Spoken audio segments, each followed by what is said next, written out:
So imagine reading a strategic business manifesto for the month of April, right?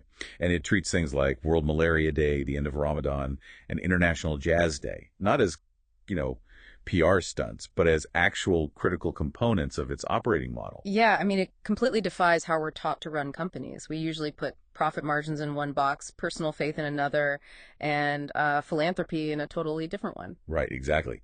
But this document we're looking at today, and welcome to our deep dive, by the way, completely shatters those boxes.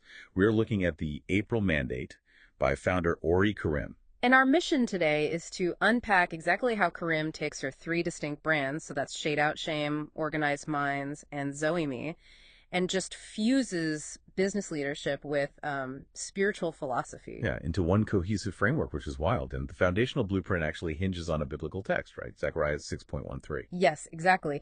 It outlines this concept of a perfect harmony between two distinct roles, the king and the priest. Which we usually see as totally opposing forces. I mean, the king dictates and wields authority, and the priest serves and heals. Right, but Karim argues that a true leader actually has to fuse those two roles into a single operational strategy. Okay, so if we look at modern business, is this like trying to combine a CEO's ruthless boardroom strategy with a frontline nurse's bedside manner to build this community temple? Well, not exactly. I mean, a nurse is ultimately an employee following orders. What makes Karim's interpretation so disruptive is that the priest holds equal simultaneous authority to the king. Oh, interesting.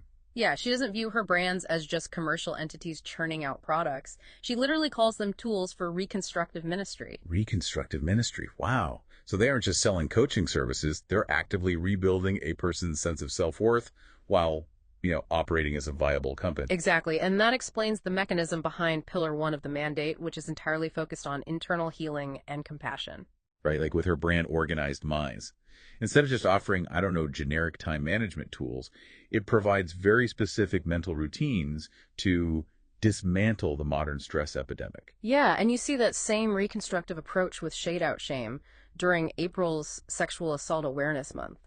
It doesn't just run a basic awareness campaign. Right. It actually works to remove trauma-induced shame and restore a survivor's dignity. Exactly, so they can function whole again.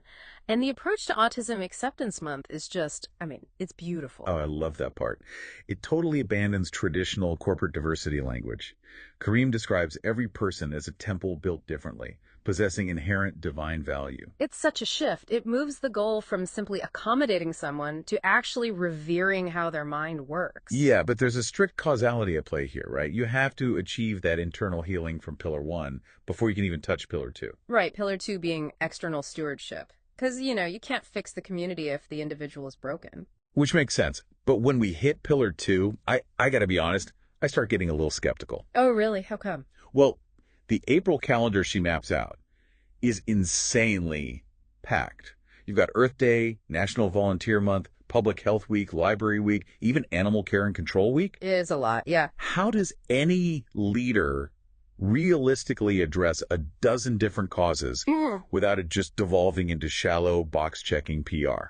It's a fair question. Initiative fatigue is a huge risk. But Karim avoids that dilution by treating each observance as an interconnected brick in the same structure. So it's an ecosystem, not a laundry list. Exactly. Like during National Volunteer Week, volunteers aren't just doing free labor. The mandate views them as operating in that authoritative priestly office we talked about. Oh, wow. So they're doing transformative work without needing a CEO title to validate it. Right. And the mandate doesn't even stop at the local level. It zooms way out, linking massive global health days like World Malaria Day directly to profound spiritual calendars.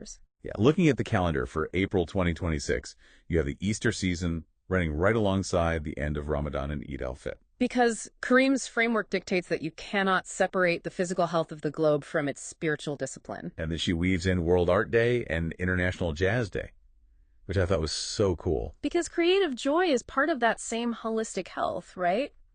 You fight the disease, but you also celebrate the art that makes human life worth fighting for. It fundamentally redefines legacy. Instead of just looking at quarterly profits, Karim uses April to marry hard professional skills with uncompromised personal values. It challenges us to stop compartmentalizing. You don't have to be a visionary king on Monday and a compassionate priest on the weekend. You can be both at once. Which leaves you, listening right now, with something to really think about. We are so used to dividing our lives into strict categories, work, faith, charity, Yeah, hobbies. I'll do it. Yeah, but what if that extreme compartmentalization is actually the exact thing holding back your true potential? That's a real question. Right. If you stop dividing yourself into boxes, what kind of unified legacy could you build?